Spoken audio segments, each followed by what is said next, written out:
Yeah, so hello everyone and today we're gonna talk about the movie called The Kerala Story। हाल ही में release हुई इस movie को मैंने खुद जाकर बड़े पर्दे पर एंजॉय किया और इस कहानी को शुरू करने से पहले दो इंपॉर्टेंट बातें हैं जो मैं आप लोगों से करना चाहता हूँ। नंबर 1 ये कि इस मूवी में काफी सारे सेक्सुअल सीन हैं और इसी के साथ साथ ब्रूटल मर्डर्स भी हैं, तो मेरी आप लोगों से गुजारिश है कि 18 ईयर्स से नीचे कोई इसे ना देखे। और दूसरी इंपॉर्टेंट बात यह है कि इस मूवी में काफी बड़े मुद्दे जैसे कि पर्टिकुलर रिलीजन पर बात हुई है। मेरी कोशिश यही रहेगी कि इस मूवी में जो दिखाया गया है सेम एज इट इज उन्हीं शब्दों में आप लोगों के सामने एक सिंपल और क्लियर स्टोरी रख पाऊं। लेकिन फिर भी हो सकता है कि आप में से कुछ लोग ऑफेंड हो जाएं उन चीजों को देखकर, तो आप लोगों से यही गुजारिश है कि इस मूवी को बीइंग एंटरटेनमेंट के नजरिए से देखें, ना ही किसी पर पॉइंटिंग के नजरिए से। और ऊपर से कमेंट सेक्शन में इन चीजों के बारे में डिस्कशन करने मत बैठना, क्योंकि मूवी की स्टोरी बहुत ही ज्यादा हार्ड हिटिंग है। मेरी तरफ से मैंने दोनों डिस्क्लेमर दे दिए हैं। So now without wasting any time चलिए आते हैं इस कहानी की मेन स्टोरी लाइन की तरफ, जिसकी शुरुआत में हम सीरिया की बॉर्डर पर बनी एक यूएस फैसिलिटी को देख पाते हैं, जहां पर इस कहानी की लीड हीरोइन यानी कि शालिनी उन्नी कृष्णन को दिखाया जाता है। इस वक्त उनके हाथ बीड़ियों में जकड़े होते हैं और उन्हें इंटरोगेशन रूम में बिठा दिया जाता है और इन पर यह इल्जाम लगाया जाता है कि वो आईसिस की एक एजेंट है जो कि यहाँ पर एक सुसाइड बॉम्बर बन के इलीगल एक्टिविटी करने वाली थी और इन्हीं चार्जेस के चलते उसे सालों के लिए जेल में बंद किया जाने वाला था। लेकिन उन्नी कृष्णन यानी कि शालिनी उर्फ फातिमा का कहना था कि आपने ये तो इल्जाम लगा दिया कि हम आईसिस के एजेंट हैं, लेकिन हम आईसिस के एजेंट बने कैसे, उनके पीछे का रीजन क्या था, उसके लिए आपको एक कहानी सुननी पड़ेगी। और यहाँ से कहानी जाती है करीब 1 साल पीछे, जहाँ पर हमें इसाक नाम का एक शख्स दिखाया जाता है जो कि गाड़ी में फातिमा को बैठाकर दूर रेगिस्तान में कहीं जा रहा था। इसी बीच रास्ते में वो कुछ स्टॉपेज भी लेता है और कुछ गन्स लेकर एक दवाई खाकर वहां से आगे निकल जाता है। अब यहाँ पर मैं कुछ जगहों का नाम स्पेसिफिकली नहीं ले रहा हूँ, उसके पीछे कुछ रीजंस भी हैं। जिसके बाद इसाक फातिमा को अपने एक पुराने घर में लेकर जाता है और यहाँ पर फातिमा को अपने कुछ रिलेटिव से मिलवाता है। एक तरफ फातिमा जहाँ फीमेल सेक्शन में बैठी थी, वहीं इसाक अपने मेल फ्रेंड्स के साथ बैठकर एक बड़े हमले की तैयारियां कर रहा था। फातिमा से पूछा जाता है कि तुम हो कहाँ से, जहाँ पर फातिमा बताती है कि मैं इंडिया में केरला से हूँ, जो कि द हेवन ऑन अर्थ है। खुली वादियां, नीला आसमान और हर जगह हरियाली ही हरियाली। शालिनी अपने घर में अपनी मॉम और नानी के साथ रहा करती थी। पढ़ाई करने के लिए वो नेशनल नर्सिंग कॉलेज में जाती है। इसी के साथ आप लोगों को बताता चलूं कि ये कहानी रियल इंसिडेंट्स पर बेस्ड है। इस मूवी के एंड में इस कहानी के किरदारों के असली माता पिता ने कुछ स्टेटमेंट भी दिए हैं, जो कि मैं इस मूवी के एंड में बताऊंगा। तो coming back to the main story, nursing college में शालिनी की 3 बेस्ट फ्रेंड्स बनती हैं, जिनका नाम होता है नेमा, हाफिजा और गीतांजलि। वेलकम स्पीच में जब ये सभी बैठे थे तो कोई अननोन शख्स हाफिजा को छोड़कर इन तीनों की तस्वीरें खींचे जा रहा था, जो कि बाद में 2 मौलवियों को फॉरवर्ड कर दी जाती हैं। उस रेगिस्तान में आगे जाते वक्त फातिमा को कई सारी ऐसी लाशें दिखाई पड़ती है जिनमें मेल और फीमेल दोनों ही जेंडर के लोग मौजूद थे। इनकी हत्या इतनी ज्यादा ब्रूटली होती है कि उसके स्क्रीनशॉट भी यहाँ पर दिखाते हुए मुझे कॉपीराइट इश्यूज के आने का डर लग रहा है। और जैसा कि मैंने आपको बताया कि नाम नहीं बताऊंगा, नहीं तो कुछ लोग बुरा मान सकते हैं, तो सिर्फ रेगिस्तान से ही आपको काम चलाना पड़ेगा। जिसके बाद ये दोनों ही एक पुराने से घर में आते हैं। उसकी हालत बहुत ज्यादा खराब थी, लेकिन थोड़े दिनों तक वहाँ की मरम्मत करने के बाद वो घर थोड़ा बहुत रहने लायक तो हो जाता है। इसी बीच इसाक अपनी प्रेग्नेंट वाइफ फातिमा के साथ जबरदस्ती करने की कोशिश करता है। हालांकि फातिमा कहती है कि हमारे धर्म में अगर किसी चीज के लिए मना कर दिया जाता है तो उस चीज को नहीं करना चाहिए, लेकिन इसाक बात नहीं मानता और उसके साथ जबरदस्ती करने लगता है। उसके वहां से चले जाने के बाद फातिमा बहुत रोती है और यहाँ से कहानी अगेन फ्लैशबैक में जाती है। हाफिजा जो कि अब इन तीनों की नई दोस्त बन चुकी थी, इन्होंने आज डिनर का एक प्लान बनाया था, लेकिन इसी बीच वो किसी पर फोन से बातें कर रही थी और कह रही थी कि यहाँ से हम बीच के लिए निकलेंगे। अब जैसे ये चारों नीचे उतरती है तो हाफिजा अपने कजन्स भाइयों से इन तीनों को मिलवाती है, जिनका नाम था रमीज और अब्दुल। अब्दुल शहर का एक बड़ा बिजनेसमैन था, वहीं रमीज अपनी पढ़ाई करके यूके यूएस शिफ्ट हो जाना चाहता था। शालिनी का कहना था कि अगर इतनी पढ़ाई लिखाई करी है तो इंडिया को ही क्यों नहीं आगे बढ़ाया जाए, जबकि रमीज का कहना था कि हमारे धर्म में ज्यादा काम करके ज्यादा लोगों की मदद करने के बारे में लिखा गया है, तो अगर मैं ज्यादा कमाऊंगा तो ही ये सब कुछ कर सकता हूँ, जो कि इंडिया में काम करके कमाना पॉसिबल नहीं है, एंड दैट्स द रीजन मैं इंडिया से बाहर जाना चाहता हूँ। अब इनके बीच में काफी सारा क्वालिटी टाइम स्पेंड होता है। ये सभी बीच पर जाकर काफी सारी फोटोज वगैरह क्लिक करवाते हैं और उसके बाद में ये दोनों इन्हें डिनर के लिए छोड़ देते हैं। डिनर टेबल पर बैठकर जब भी खाना खा रहे थे तो हाफिजा और नेमा अपने अपने धर्म की प्रार्थना करने लगते हैं, जहाँ पर शालिनी और गीतांजलि का कहना था कि हम वैसे तो थैंक यू नहीं बोलते, लेकिन खाना खाने के बाद में थैंक यू जरूर बोलते हैं। इसी बीच यहाँ पर रमीज और अब्दुल भी आ जाते हैं और वो भी इन्हें ज्वाइन कर लेते हैं, जिसके बाद इनमें एक अच्छा डांस भी होता है और यहाँ शालिनी अपने उन पलों को जीती है जो कि उसने कभी सोचे थे कि घर से बाहर निकलने के बाद उसकी लाइफ इस तरीके की बेहतर बन सकती है। खैर वो सब तो उसे एक ट्रैप में डालने का छोटा सा हिंट था, जिसे कि आम भाषा में माइंड वॉशिंग भी कही जा सकती है। इसके बाद में जब ये लोग घर जाने लगते हैं तो रास्ते में आपस में बातचीत करने लगते हैं। यहाँ पर हाफिजा का कहना था कि अगर तुम लोग इस्लाम धर्म में नहीं मानते तो अल्लाह तुम्हें दोजक की आग में जला देंगे। दोजक यानी कि नर्क, इंग्लिश में बोले तो हेल। उनकी आग इस धरती की आग से 70% ज्यादा भयंकर होती है। हाफिजा के अकॉर्डिंग सभी को इस्लाम फॉलो करना चाहिए, नहीं तो खुदा का कहर कब बरस जाए किसी का कुछ पता नहीं। वहीं अगले सीन में हम उन दोनों मौलवियों को देख पाते हैं, जहाँ पर हाफिजा उन दोनों भाइयों यानी कि रमीज और अब्दुल के साथ आई होती है,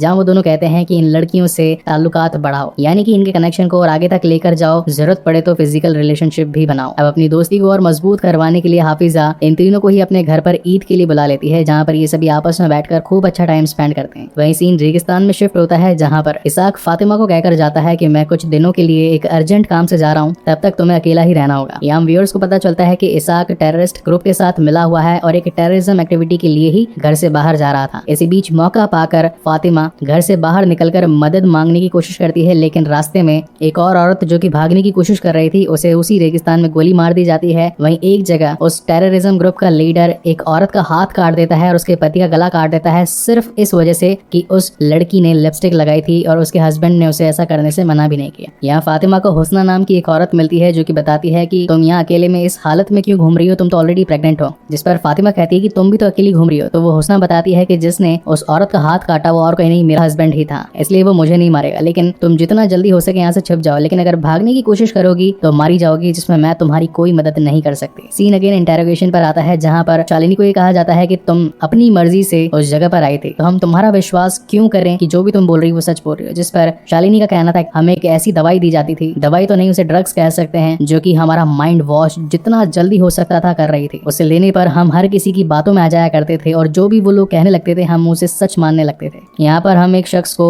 उस दवाई को बेचता हुआ भी देख पाते हैं, जो कि ये बता रहा था कि इस दवाई को लेने के बाद भूख प्यास नहीं लगती, नींद भी नहीं आती और हम अपने मकसद की ओर हमेशा अग्रसर रहते हैं, यानी कि हमारे मिशन की ओर हमेशा मन लगाकर काम करते हैं। अब आप लोगों को यहीं पर क्लियर कर देता हूँ कि इनका मिशन क्या है। बेसिकली ये टेररिज्म ग्रुप कम उम्र की लड़कियों को जाल में फंसाकर उन्हें एक सुसाइड बॉम्बर बनवाकर पब्लिक में भेज देना चाहते थे, और ये वो पब्लिक होती थी जो कि इनके धर्म को नहीं मानती थी। यानी कि एट द एंड जिस लड़की को चूज कर लिया गया वो तो दोनों तरफ से ही खत्म है। अगर इनके साथ आ गई तो सुसाइड बॉम्बर बन के मरेगी, और अगर इनके साइड में नहीं आई तो ये लोग उसके साथ क्या क्या करते हैं वो इस कहानी में आगे एक्सप्लेन करूंगा। यहाँ सीन शिफ्ट होता है हाफिजा की तरफ, जो कि किसी को कॉल करके बताती है कि वो तीनों लड़कियां निकल चुकी है मार्केट में, और जैसे ये तीनों शॉपिंग मॉल में शॉपिंग कर रही होती है तो कुछ लड़के आकर स्पैंकिंग करने लगते हैं, और जब ये तीनों उनके अगेंस्ट जाती है तो वहाँ पर एक नहीं दो नहीं करीबन 5-6 अलग अलग लड़के आकर घेरा बना लेते हैं और इनके कपड़े भी फाड़ते हैं, इन्हें बुरा भला कहते हैं और साथ ये भी कहते हैं कि हमारी मर्जी होगी, जो करेंगे जहाँ चाहेंगे वहाँ हाथ लगाएंगे। इसी बीच एक औरत आकर इनके ऊपर हिजाब डाल देती है और इन तीनों को ही उस सिचुएशन से निकाल देती है। घर आकर हाफिजा इनके ऊपर बहुत ज्यादा चिल्लाती है और ये कहती है कि क्या तुमने कभी हमारे धर्म की किसी लड़की को देखा है कि उसका कभी रेप हुआ है या उसके साथ कुछ गलत हुआ है? अगर अपनी सेफ्टी पाना चाहती हो तो सर पर हिजाब लगाकर घूमो। अब यहाँ पर कुछ और कॉन्वर्सेशन भी होती है जिसे मैं चाहता हूँ कि आप लोग एंटरटेनमेंट के पर्पज से ही लें। हाफिजा का कहना था कि तुम्हारे भगवान शिव जब उनकी वाइफ की डेथ हुई थी तो वो इंसानों की तरह रो रहे थे, तुम्हारे भगवान कृष्ण जो कि हजारों लड़कियों के साथ रास लीला रचाते थे, और तुम्हारे भगवान राम जो खुद अपनी वाइफ तक को नहीं बचा पाए। जब तुम्हारे गॉड्स ही इतने हेल्पलेस हैं तो फिर आखिर क्यों मानना है उसे? जिस पर शालिनी का कहना है कि सिर्फ मैं ही नहीं, मेरी तरह 100 करोड़ लोग ऐसे हैं जो उन पर विश्वास रखते हैं। यहाँ पर इनडायरेक्टली इन तीनों लड़कियों का माइंड वॉश किया जा रहा था, जहाँ पर इन्हें ये बताया जा रहा था कि तुम्हें सिर्फ अल्लाह ही प्रोटेक्ट कर सकते हैं, तुम्हारे भगवानों में कोई भी दम नहीं है। अब ये तीनों ही अपने नए बने बॉयफ्रेंड्स यानी कि रमीज और अब्दुल से मिलने के लिए जाती है, जहाँ पर ये के सामने फेक सिंपैथी दिखाते हैं कि अगर वो लड़के मेरे सामने होते तो मैं उनका बहुत बुरा हश्र करता। हाफिजा रमीज को कहती है कि तुम तो बड़े डॉक्टर बने फिरते हो, जरा इन्हें कुछ दवाई तो दो, और यही वो ड्रग्स शालिनी, गीतांजलि और निमा को दे दिया जाता है। कहानी यहाँ से और आगे बढ़ती है, इन सभी की दूरियां नजदीकियों में बदलती जाती है, और यहाँ रमीज और अब्दुल गीतांजलि और शालिनी को फिजिकल रिलेशनशिप के बारे में और आगे कैसे बढ़े हैं बताते हैं, जहाँ पर ये कहा जाता है कि अगर दो बॉडीज एक दूसरे को कबूल कर ले तो चाहे भले शादी यानी कि निकाह हो या ना हो, इंटीमेसी की जा सकती है। एंड स्टेप बाय स्टेप पहले शालिनी एंड देन गीतांजलि अपने अपने बॉयफ्रेंड्स के साथ में इंटीमेट हो जाती है। कहानी यहाँ से 3 महीने आगे बढ़ती है और अब इन्हें हिजाब पहनते पहनते हाफिजा ने और भी ज्यादा बहला फुसला दिया था, जिसकी वजह से अब ये तीनों ही नमाज पढ़ने लगी थी और इसी के साथ साथ वहाँ के रीति रिवाज को भी फॉलो करने लगी थी। अब्दुल एक इम्पोर्टेंट था जिसकी वजह से गीतांजलि तो प्रेग्नेंट नहीं हुई, लेकिन शालिनी प्रेग्नेंट हो चुकी थी, जहाँ पर हाफिजा से बताती है कि तुम्हारा है बच्चा, इसे दुनिया नहीं कबूल करेगी, अगर तुम अपनी और अपने बच्चे की जान बचाना चाहती हो तो इस्लाम को कबूल कर लो। एक तरीके से उसे प्रेशराइज किया जाता है और यही सारी चीजें अपने इंटेरोगेशन में शालिनी उन पुलिस वालों को बताती है। कहानी अगेन रेगिस्तान में शिफ्ट होती है, जहाँ पर इस वक्त फातिमा और शालिनी ऑलरेडी प्रेग्नेंट थी और अब प्रेगनेंसी की तरफ अपनी डिलीवरी करने वाली थी। उससे एक लड़की पैदा होती है जिसे देखकर इसाक खुश भी नहीं होता और ऊपर से शालिनी को हर बार बुरा भला ही कहता रहता था। वो एक बार और दूसरे टेररिज्म एक्टिविटी के लिए जाने वाला था, इसलिए वो कहता है कि तुम अपना और अपनी बेटी का ध्यान रखना। तो यहाँ से शालिनी मौका पाकर हुस्ना से मिलती है और हुस्ना उसे एक और लेडी के पास ले जाती है, क्योंकि इस वक्त हुस्ना के पास तो मोबाइल नहीं था लेकिन दूसरी लेडी के पास में जरूर था। शालिनी बस फोन लेकर अपने घर पर ये मैसेज करना चाहती थी कि मैं एक ऐसी जगह फंसी हूँ जहाँ पर मेरी जान पर बनाई है और मुझे इंडिया वापस आना है। ये सारा मैसेज उसने अपनी रीजनल लैंग्वेज में ही नहीं भेजा था ताकि कोई और इसे डिकोड ना कर पाए। लेकिन जैसे ये लोग मैसेज भेजकर घर से बाहर निकलते हैं, उस लेडीज का हस्बैंड आ जाता है और उसे गोली मार देता है क्योंकि एक दूसरे फोन के द्वारा इंडिया मैसेज भेजा हुआ दिख जाता है। कहानी यहाँ से केरला में शिफ्ट होती है। ये वो वक्त था जब इनका ऑलमोस्ट माइंड वॉश हो चुका था। ये सभी अपने घर जाती हैं और जब फर्स्ट टाइम गीतांजलि और इसी के साथ साथ शालिनी की मॉम देखती है कि उनकी बेटियों ने हिजाब पहना हुआ है, यानी कि दूसरे धर्म को अपना रखा है, तो वो बहुत ज्यादा रोती हैं, परेशान होती हैं। लेकिन इन दोनों के ही अकॉर्डिंग यही धर्म सबसे बेस्ट होता है। अगर इस धर्म को फॉलो नहीं करते हैं तो नर्क की आग में जला दिया जाता है इंसान को मरने के बाद में। इनके पेरेंट्स इन्हें काफी समझाते हैं, लेकिन ये लोग अपने घर को छोड़ देना ज्यादा बेहतर समझते हैं इंस्टेड ऑफ उनके साथ रहकर उनकी बातों को समझना। फिर आकर ये मौलवियों से अपने धर्म को चेंज करवा लेते हैं, यानी कि मुसलमान बन जाते हैं। जहाँ इस वक्त भाग्यलक्ष्मी नाम की एक और लड़की थी। शालिनी कहती है कि तुम यहाँ पर क्यों अपना रिलीजन चेंज करवाने के लिए आई हो, जिस पर भाग्यलक्ष्मी कहती है कि मुझे भी एक लड़के से प्यार हो चुका है, लेकिन उसकी फैमिली मुझे एक्सेप्ट नहीं करेगी और यही रीजन है कि आज मैं अपने आप को कन्वर्ट करवाना चाहती हूँ, क्योंकि वो मेरा सच्चा प्यार है और सच्चे प्यार के लिए तो इंसान कुछ भी कर सकता है ना। यानी कि ऑलमोस्ट जैसी कहानी शालिनी की थी वैसी ही कहानी भाग्यलक्ष्मी की भी थी। इन बातों को सुनकर शालिनी फटाफट से रमीज के पास जाती है और कहती है कि इस वक्त ऑलरेडी मैं प्रेग्नेंट हो चुकी हूँ, मैं क्या करूँ, मेरे कुछ समझ में नहीं आ रहा है। जिस पर रमीज कहता है कि ठीक है, हम थोड़े दिनों बाद में शादी कर लेंगे। मीनवाइल हम गीतांजलि की स्टोरी भी देख पाते हैं, जो कि उस ड्रग्स को लेते लेते इतनी ज्यादा उसकी एडिक्टेड हो चुकी थी कि उसे हर वक्त वो ड्रग्स चाहिए था। उसके नशे में वो हमेशा से अब्दुल से ही बातें किया करती थी, जहाँ अब्दुल उसका मिसयूज करके उसकी न्यूड पिक्स मंगवा लिया करता था।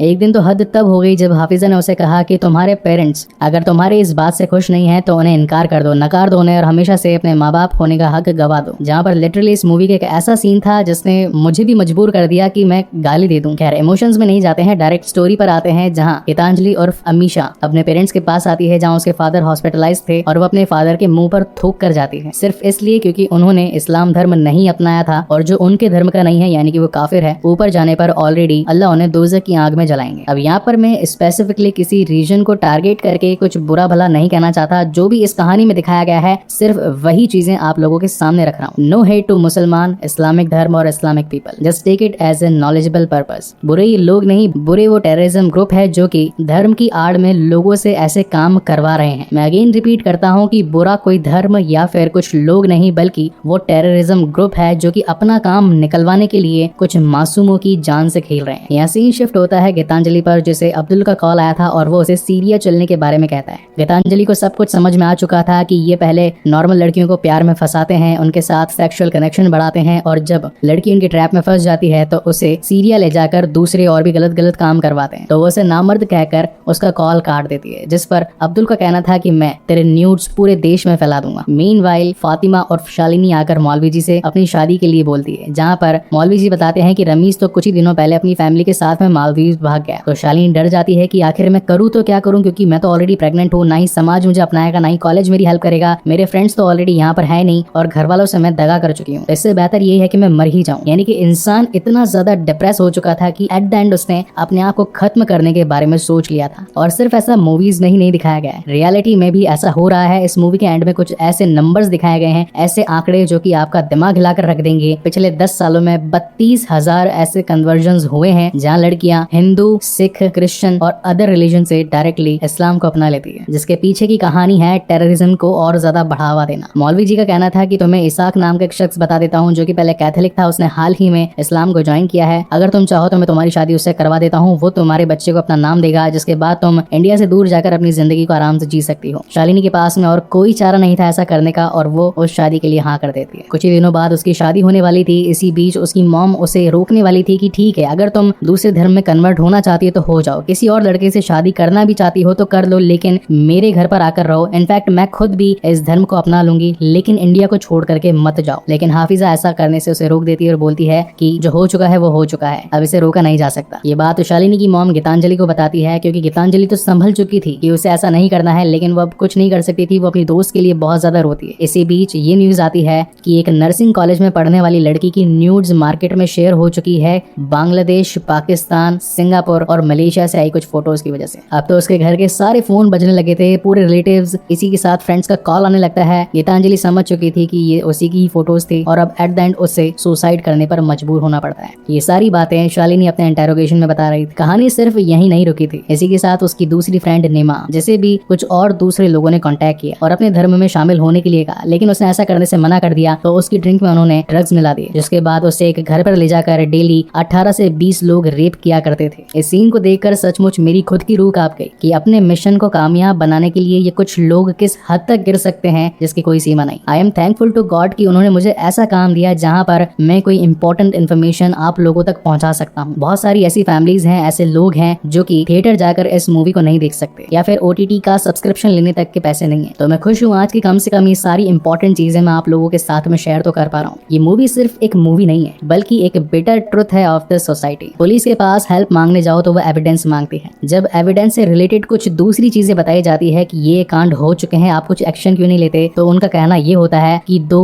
एडल्ट्स के लिए गए डिसीजन के बीच में हम पुलिस वाले आखिर कर ही क्या सकते हैं। मीनवाइल सीन अगेन शिफ्ट होता है फातिमा की तरफ, जिसे उन लड़कियों के बीच में बैठा दिया जाता है जो कि अब सुसाइड बॉम्बर बनाई जाने वाली थी। अगर कुछ लड़कियां ऐसा करने से मना करती तो उन्हें सेक्स स्लेव बना दिया जाता। एक ही लड़की के साथ कई बार सेक्स किया जाता, यानी कि दोनों तरफ से मौत। अगर हाँ बोल दो तो लोगों के बीच में बम से फटो, और अगर ना बोल दो तो हर रोज मरो। नेक्स्ट डे इन्हें बॉम्ब प्लानिंग के लिए सीरिया की बॉर्डर तक ले जाया जाता है, जिसके बाद अगर ये वहां से निकल गई तो फिर तो इनका बचकर इंडिया वापस आना नामुमकिन था। शालिनी को ये बात पता थी कि बॉर्डर पर US आर्मी भी मौजूद रहती है, तो कैसे तैसे अगर वो वहां से भागकर निकल जाए तो पुलिस उसकी मदद कर सकती है, और वो ऐसा ही करती है। उसी के साथ उसकी 2 फ्रेंड्स भी भागने की वहां से कोशिश करती है, लेकिन ये टेररिस्ट रास्ते में ही उन्हें गोली मार देते हैं। इनमें इसाक भी शामिल था जो कि उसका पीछा करता है, मगर वहां के छोटे पहाड़ों के बीच में भागती हुई शालिनी बचकर निकल ही जाती है। 17 घंटों के बाद में US ड्रोन उसे अटैक करता है, और वही सीन हमें दिखाया जाता है जो कि शुरुआत में हमें दिखाया गया था। शालिनी कहती है कि आप मुझे इंडिया भेज दीजिए, मेरे पास में सॉलिड प्रूफ्स हैं, मैं उन सभी को जेल के पीछे करवा सकती हूँ, लेकिन फिलहाल इन पुलिस वालों के पास में शालिनी के लिए कोई भी सबूत नहीं था, और ऊपर से सारी चीजें उसके खिलाफ थी। पहली चीज, उसने ISIS के साथ में 1 साल की ट्रेनिंग ली, ऊपर से खुद की मर्जी से इंडिया को छोड़ा, उस टेररिज्म ग्रुप के बीच रही जो कि इलीगल एक्टिविटीज करती है, और इन्हीं चीजों के चलते उसे वहाँ की जेल फैसिलिटी में भेज दिया जाता है। वो एक बार अपनी मॉम को फोन भी करती है और बोलती है कि मैं जितना जल्दी हो सकेगा कोशिश करूंगी इंडिया वापस आने की, लेकिन ये नहीं बताती कि उसके साथ क्या क्या बीता। जहाँ जेल में जाने के बाद उसे अपनी जैसी कई और लड़कियां भी मिलती है जो कि इन्हीं चीजों पर सताई हुई थी, और फिलहाल के लिए शालिनी की यही जिंदगी थी। अब इस मूवी के एंड में हम गीतांजलि के ओरिजिनल मदर एंड फादर को देख पाते हैं, जिनकी बेटी ने सुसाइड कमिट कर लिया था, और उनके घर को उस टेररिस्ट ग्रुप ने जलाकर राख कर दिया जिनकी बेटी इनके खिलाफ गई थी। इस वजह से आज वो एक छोटे गाँव में रह रहे थे। कहानी के एंड में नीमा मैथ्यूज का एक स्टेटमेंट भी दिया जाता है, जहाँ पर वो कहती है कि मेरे साथ बलात्कार किया गया, जानवरों जैसा बर्ताव किया गया, अगर हमारे कानून ने जल्दी ही कुछ नहीं ऐसा किया तो और भी हजारों लड़कियां उनका शिकार बनती जाएगी। खुद नीमा मैथ्यूज जिसके साथ में सारी चीजें बीती, उसने पुलिस को ये सारे स्टेटमेंट दिए। अभी तक टोटल 32,000 ऐसे केसेस सामने आ चुके हैं